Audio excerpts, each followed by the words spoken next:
En 1975, un film algérien remporte la Palme d'Or à Cannes, Chronique des années de Braise. Une fresque unique, poétique et politique, qui raconte la naissance de l'Algérie moderne. Aujourd'hui, on explore pourquoi ce film est un roman visuel et historique, profondément ancré dans la mémoire nationale.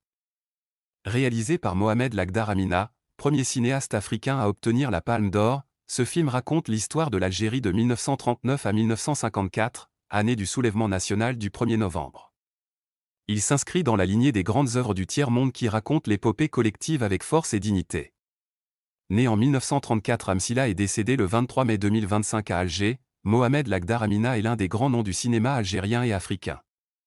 Engagé très jeune dans le combat anticolonial, il rejoint le FLN en exil et découvre le cinéma à Prague. Il fait ses débuts dans les studios du GPRA, puis participe à la création de la Cinémathèque algérienne après l'indépendance. En 1965, il réalise Le Vent des Aurès, son premier film, déjà primé à Cannes. Mais c'est Chronique des années de Braise, en 1975, qui le propulse sur la scène mondiale. Il devient le premier cinéaste africain et arabe à recevoir la Palme d'Or à Cannes. Son cinéma mêle poésie, récit populaire et réflexion historique, toujours au service de la mémoire algérienne. Son œuvre est marquée par une esthétique épique, des images puissantes, et une volonté de représenter les oubliés de l'histoire. Encore aujourd'hui, Lagdar Amina reste une figure centrale du cinéma de décolonisation. Son influence traverse les générations, notamment à travers le travail de son fils Tariq Lagdar Amina, également réalisateur. Écrit avec Théophile Farès et Rachid Boudjoudra, autre grande plume algérienne, il est conçu comme une chronique divisée en 6 volets: les années de Cendre, l'année de la charrette, les années de Braise, l'année de la charge, les années de feu, jusqu'au 1er novembre 1954. On suit Ahmed, un paysan pauvre, contraint de fuir la sécheresse et le typhus, enrôlé dans l'armée française, témoin des élections de 1947 réprimées à mort. Miloud, personnage mi-fou mi-prophète, incarne la mémoire orale et spirituelle du peuple. Le film utilise des plans larges de désert, d'élevage, des masses silencieuses. Il rappelle le cinéma soviétique réaliste, mais en version algérienne, lyrique, profondément humaniste. Ce film est un véritable roman visuel. Il parle de dépossession, d'expropriation, de déculturation, de révolte. Il montre comment les Algériens passent de l'acceptation à l'insurrection, sans héroïsme spectaculaire, mais par acte de dignité collective. Le film met en scène une mémoire blessée, mais debout.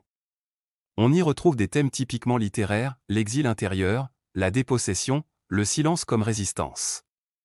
Chaque séquence agit comme une page d'un roman national, écrit non pas par les grands hommes, mais par le peuple anonyme. Le personnage de Miloud, le fou voyant, incarne cette fonction littéraire du conteur ou du prophète.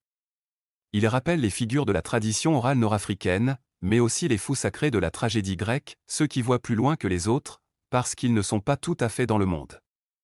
À travers ses paroles énigmatiques, prophétiques, Lagdar Amina interroge comment un peuple perd sa terre, sa voix, sa dignité, et comment il la retrouve. L'eau est l'un des grands symboles du film. La sécheresse représente autant la famine physique que la soif de justice.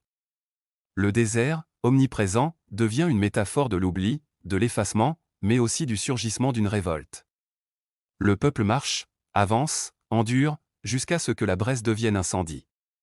D'un point de vue narratif, on peut lire le film comme une épopée populaire, pas d'élus, pas de héros individuels, mais un soulèvement lent, collectif, inévitable. En 1975, Chronique des années de Braise reçoit la Palme d'Or au Festival de Cannes. C'est un événement historique, première et unique palme pour un film algérien, première palme pour un réalisateur africain et arabe. Et pourtant, ce n'était pas gagné. Le film divise la presse française. Il est montré sous haute surveillance, dans un climat tendu. Nous sommes 3 ans après l'attentat contre Ouari Boumedienne à Paris, et l'Algérie post-indépendance dérange encore.